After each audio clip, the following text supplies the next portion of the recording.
Good afternoon, friends and traders. Welcome to Market Recap. I am Dan Hodgman. It is Thursday. Is it Thursday? Yeah, Thursday. Man, oh man. This was like Monday for me. It's Thursday, July 22nd. I hope you guys all had a great day. Good opportunity in these markets. I'm really excited to actually take a look at crude oil, where that one went today. John talked about it this morning. We've been talking about it on the recap since Monday. So we're going to dive into that. Nice move to the upside. Did not like trading down by 65 bucks. Obviously, we missed you guys yesterday for the recap, but I hope you guys were all able to join Michael and I on the Q&A. So we missed yesterday's big crude move, but that continued today. Direction was still moving. We got equity markets.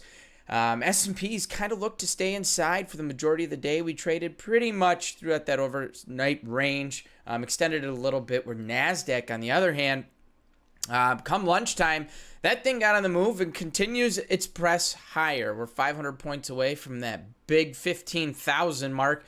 Hard to believe that just a few months ago, we were into the double digits when we're talking thousands. We were 9,000. Now we're talking 15,000. This thing is truly on a tear. Gold staying inside yesterday's range, where the euro, holy cats, what a move there. Pretty much have extended both sides of this entire week's range as we look at the euro. We'll look at that one a little bit closer here. And yields dip. Well, what does that mean for treasuries? Treasuries should pop. That's exactly what happened. You got a little bit of an update here in the treasury markets, but relatively quiet. Not a huge range there because the yields weren't too drastic. But, something to keep our eyes on. Continue to be slightly concerned about those yields and what's that going to lead to. So a lot of things going on there, and big earnings dump.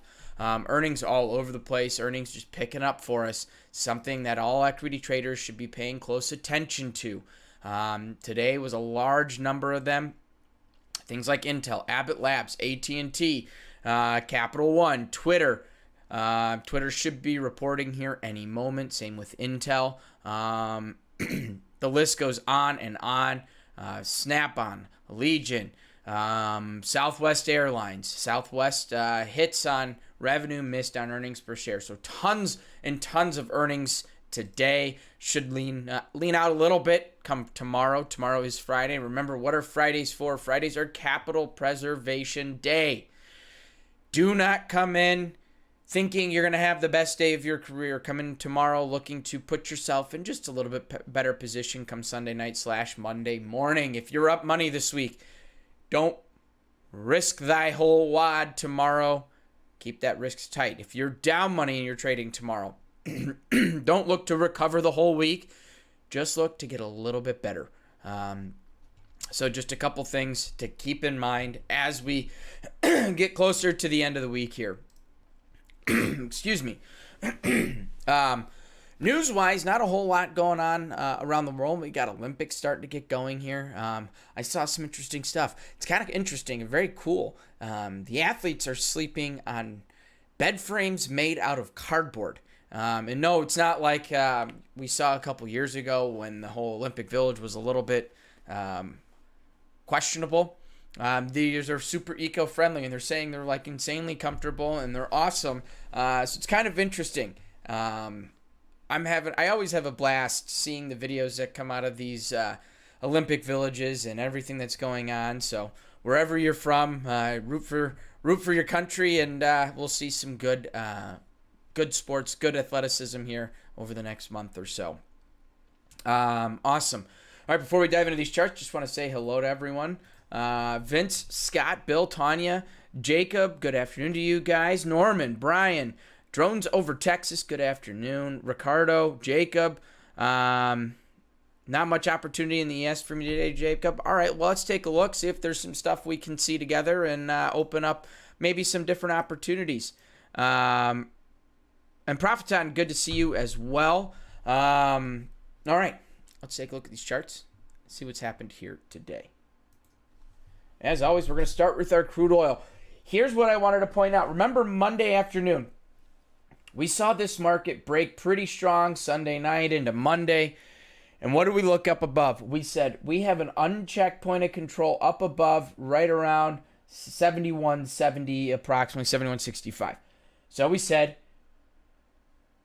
This is going to be a key level. Dead good to see you as well. This is going to be a key level to pay attention to if this market starts to move back into the upwards direction. Well, yesterday, or I could say Tuesday night, the market started buyers coming in a little bit. We started bidding this market up, continued throughout yesterday, continued last night, and into today. We opened up this morning, floating right around yesterday's point of control. Could not accept below that. Where's our target up above? Unchecked point of control. Market rallied to it extremely nicely. To me, this is as good of a setup as you possibly can get. Unchecked points of control. Market sitting on prior day point of control, checking it. We can be in this trade extremely cheap and run this market to the upside. To me, this is a trade that we talk about all the time on anything we do here with Top Step. I hope you guys all were able to take advantage of this if you're a crude trader, or at least saw it. Because hard to argue a setup just like this. That to me is the move, plain and simple. That's the move here today. Market's continuing up. Remember, we've still got a lot of room upside. $76, 75 to 76 is going to be the range to keep an eye on if we continue going that way. Next, let's look at the S&P 500. All right, like we said, S&P 500 opened up this morning, floating yesterday's value area high. Tested it multiple times, continued to fail on the test. Finally, here this afternoon, we got a little bit of life. But truthfully, our range is yesterday's value high versus overnight high. That's what we had to look at here today. That's where our opportunity was. We didn't even make it down to yesterday's point of control. We got pretty darn close. We got about 2 points away from that one. So I'm going to consider that checked. Usually if I'm within a few points of those points of control, that level's been checked to me. So I'm not calling this personally an unchecked point of control. Everyone else can have their own opinion there. But the range to me, value area high yesterday versus overnight low. That's the first thing I'm trying to define every morning when I sit down. Where am I going to look at for my range? What am I going to be looking at? Where am I going to fade those extremes? I'm not looking for the breakout trades right away. Probability states market wants to stay inside and not be the big breakout.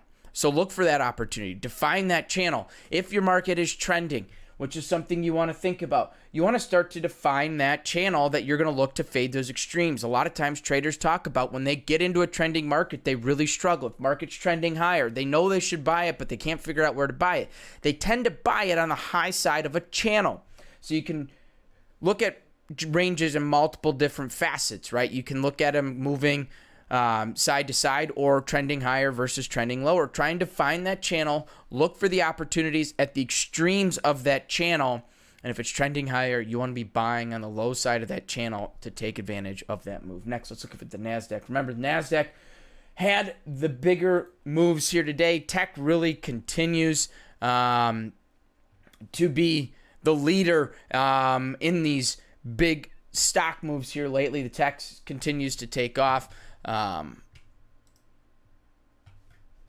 thing to note this morning, NASDAQ came within 2 points of settlement price right off the open, or right before the open, right around 8 o'clock. We came within 2 points.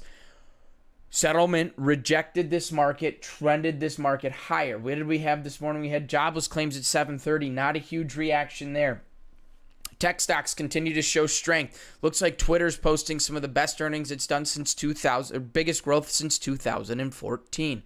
It's going to lead tech continuing higher, right? So this market, a little bit different than the S&P 500. Market opened up on the low side of our channel here, or low side of our range, right at yesterday's regular session high. Rejected pretty quickly. Where am I looking? Well, if I'm going to take the long off the open, personally, I'm not looking for anything too crazy. I'm not looking for this to explode to the direct as much as we did here today. I'm looking to keep an eye on how it reacts right at overnight highs. If we move through there, that's where we can hold on to that trade, let those winners run, or you lock it in, you take your profits, and you sit back and wait. So to me, great opportunity for trade there. Off the open, run that to overnight highs. Continues higher, obviously. We saw a nice little pullback here today. Actually relatively strong. So I'm sure a lot of shorts or longs got shaken out trying to find the weakness in this directional move. But as earnings continue to roll in here, we'll keep an eye on that and see where these markets can continue. Vlad, I love that. Patience on rotations. That is key. All right, next, let's look at the gold market. Gold's pretty comfortable staying inside right now. Second, I had a water bottle blocking my screen here. Gold stays inside yesterday pretty nicely. Here's what I'm paying attention to. We have 1 swing low, 2 swing lows, 3 swing low, and 4 swing low approximately, right? It's pushing through, right? We have some elasticity to this level, but we're gonna simply call it 1794. We've bounced off of this level multiple times over the last week. No surprise here. This market opens up, bounces off it once again. We had a very choppy open. We've tested the high side of yesterday's value area. We came back, tested the low side, went back, tested the high side, and finally broke out up above. So where are we looking at for some opportunity in this? This is a tough market. Off the open, when you have extreme chop like this, the next thing you're looking for, you're assuming as this market moves back inside value area, are we going to accept back inside? Well, it did not. We came right down to point of control from yesterday. Great opportunity to catch the long and see if we can go back and check today's highs. Remember, you don't want to get caught in the chop. When we're swinging all over the place in a market like this, you just want to be patient. Wait for things to slow down. Wait for it to slow down. Wait for it to come to a level that you're looking for some sort of opportunity. And if it presents, then you execute that trade. But be patient and take your time. Next, let's look at the euro. Here's what I liked about the euro, right? We talked about, euro's usually relatively quiet during the regular trading hours. We see extreme moves overnight session. Well, jobless claims sent this thing into an absolute tizzy. Opened up this morning, exploded to Monday's high. Swing highs, swing lows. Watch them. Markets love them. We exploded to Monday's swing high. From there, we broke. And we broke fast. If you were able to recognize that short, I know it's really hard to short or jump in front of this speeding train up here. But once the market starts to rotate and show sellers are overpowering, you can take that short. Now, I'm going to be honest with you. Do I see that short coming all the way to the weekly low? Probably not. That's not what I'm looking for. I'm not looking for those huge extreme highs to low like that. I am going to look to see if this market can accept back in yesterday's value area. So maybe I'm looking towards value area high. Maybe I'm coming down to point of control. None of that slowed it down. This market went from high to low, extremely volatile. If you missed it, absolutely okay. This was a very difficult trade. All right, lastly, let's take a look at the 10-year note, and we'll get the heck on out of here.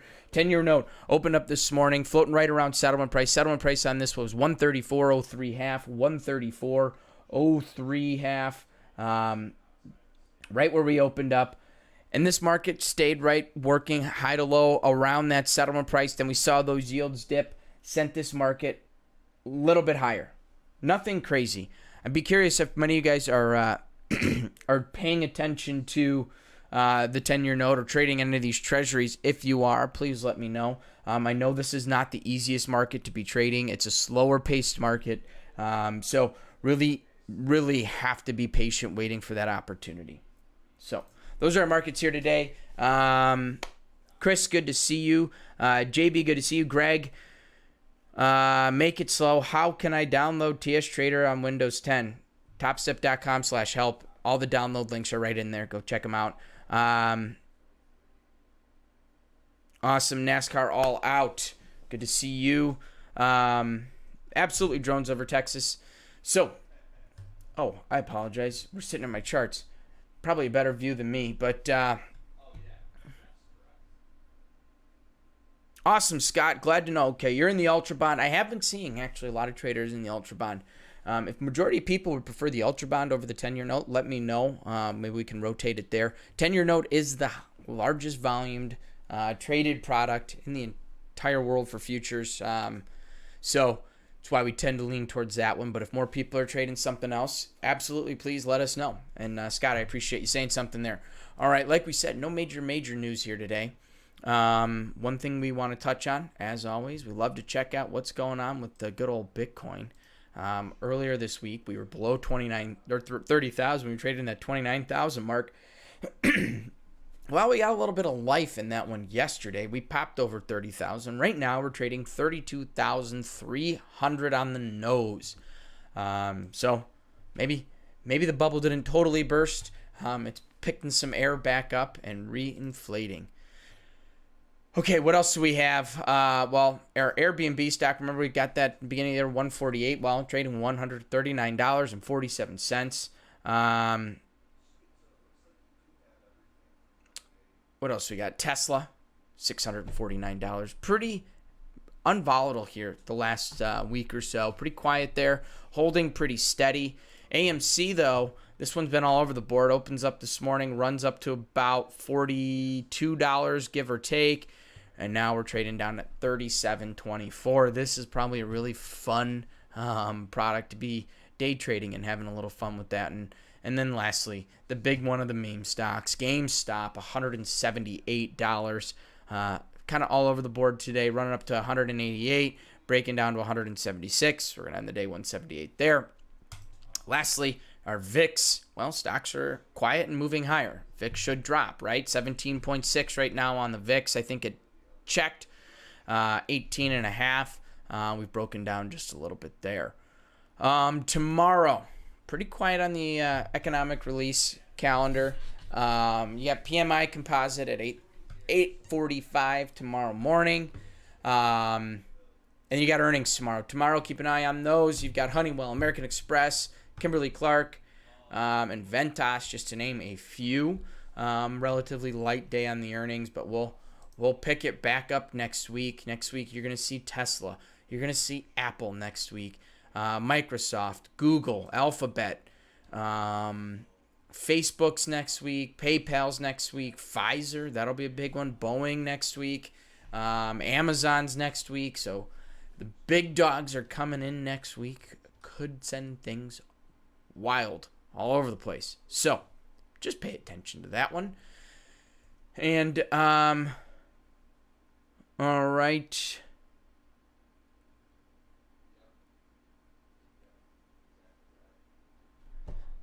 Cool. Alrighty. Last thing here. Normally we touch on the state and history. Really nothing exciting happened. So we'll leave it at that. John will be back tomorrow morning, 8 a.m. Central Time with the market forecast. And then it's the weekend. So everybody have a great weekend. And John, like I said, back tomorrow morning, market forecast, 8 a.m. Make sure you give him a good heckle. So until then, stay safe, wash your hands, trade smart, and trade well. Look forward to seeing you guys in the markets. Take care, everybody.